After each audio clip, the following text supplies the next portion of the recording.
നമ്മുടെ കാക്കനാട് അത്താണിയിൽ ഒരു വീട്ടിൽ അവരെ കുട്ടി ഉപയോഗിക്കുന്ന ബാഗിൻ്റെ അകത്തൊരു പാമ്പിനെ കണ്ടെന്നുള്ള കോൾ വന്നിട്ടാണ് ഞാൻ ചെല്ലുന്നത്. ചെല്ലുന്ന സമയത്ത് ഒരു ബാഗെല്ലാം പുറത്തിട്ട് ചാക്കിട്ട് മൂടി വെച്ചിട്ടുണ്ടായിരുന്നു. ചെന്ന് നോക്കുമ്പോൾ കണ്ട കാര്യം അത്യുഗ്രവശമുള്ളൊരു നല്ല വലിപ്പമുള്ളൊരു മൂർഖനായിരുന്നു. ഇത് കയറിയത് എങ്ങനെയാണെന്ന് വെച്ചാൽ ഇവരുടെ ഫ്രണ്ട് ഡോർ ഓപ്പൺ ആയിരുന്നു.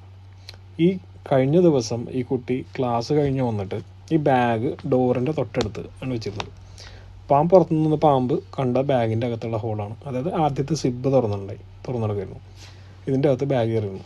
വീട്ടിലെ ജോലിക്കാരി വന്നിട്ട് ബാഗ് എടുത്ത് ടേബിളിലോട്ട് വെക്കാൻ നേരത്ത് സാധാരണക്കുള്ള വെയിറ്റ് കണ്ടപ്പോൾ എന്തോ ഒരു സംശയം തോന്നി. സിബ് തുറക്കലും അതിൻ്റെ അകത്ത് ചീറ്റിലായിട്ട് അങ്ങനെ വീട്ടിൽ തന്നെ വേറെ പണിക്കാരൻ ബാഗ് എടുത്ത് ഒരു വടിയിൽ തോണ്ടി പുറത്തു വന്നിട്ട് അങ്ങനെ നമ്മളെ വിളിക്കുന്നത്. ചെന്ന് കഴിഞ്ഞപ്പോൾ നല്ല വലിപ്പമുള്ളൊരു മൂർഖനായിരുന്നു. ഇങ്ങനെയുള്ള കാര്യങ്ങൾ നമ്മുടെ വീട്ടിൽ സംഭവിക്കാം.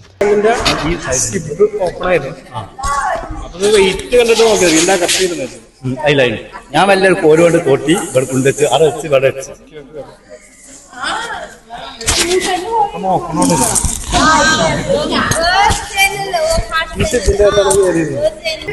ഇവനെ ഈ ബാഗ് വെച്ചിരുന്നത് ഇവിടെ ആയിരുന്നു, ഈ ഭാഗത്താണ് വെച്ചിരുന്നത്. മോളിലാണോ വെച്ചാ? മോളിൽ വെച്ച പിന്നെ അങ്ങനെ കയറി അവൻ താഴെ വെച്ചത്, ഇവൻ താഴെ വെച്ചത് ഇവിടെ വെച്ചിരുന്നത് അല്ലേ? ഇവിടെ വെച്ചിരുന്നു.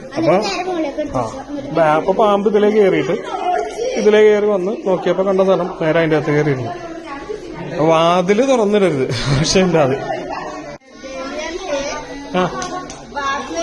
इसका देख के ऐसे देखा और टाइम में साफ को नजर आया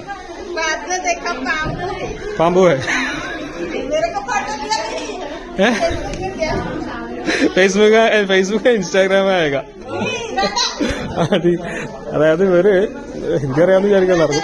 ഇവര് ബാഗ് അവനാ മൂലക്ക് വെച്ചിരുന്ന ബാഗ് പിന്നെ മുകളിൽ വെച്ചിട്ടുണ്ടായി. അപ്പൊ നല്ല വെയിറ്റ് തോന്നിയിട്ട് ഒരു സാധനം തുറന്നു നോക്കിയപ്പോ ഇതിന്റെ അകത്താണ് പാമ്പ് വരുന്നത്. അത്രയും വലിയ മൂർഖൻ ഇതിന്റെ അകത്ത്.